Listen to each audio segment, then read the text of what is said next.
अगला धमाका आने वाला है। हर हर महादेव, जय माता दी।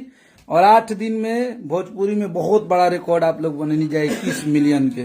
2 करोड़ 10 लाख लोग हमनी के गाना के 8 दिन में सुनने बने, 8-9 दिन में। आप लोग के ही बहुत बड़ा उपलब्धि बा भैया। अभी 500 मिलियन आवत है गाना। अभी रिकॉर्ड के नाम खेसारी लाल यादव एकदम काला में ना हुई। तो आप लोग बस प्यार बना के रखिए, बस ऐसे ही आशीर्वाद प्यार बना रहे। और ये आप लोग नींबू खरबूजा भइल गाना के पूरा एकदम ऑल ओवर भोजपुरी में सबसे ज्यादा व्यूज अभी के डेट में, सबसे ज्यादा ओकरा पर रील बने वाला गाना बना देनी जा। शेर हमारा ऐसे थोड़ा सा उसको आजादी दिया गया तो फाड़ दिया पूरा भोजपुरी में, एक रैंडम मच गया।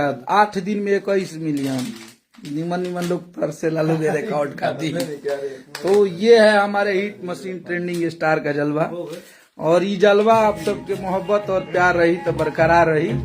लेकिन आज हमारे का गाना बज रहा है आपके हिट मशीन का। ऐसे ही आशीर्वाद प्यार बनाए रखिए सब लोग। आप लोग गर्दा उड़ाते हैं।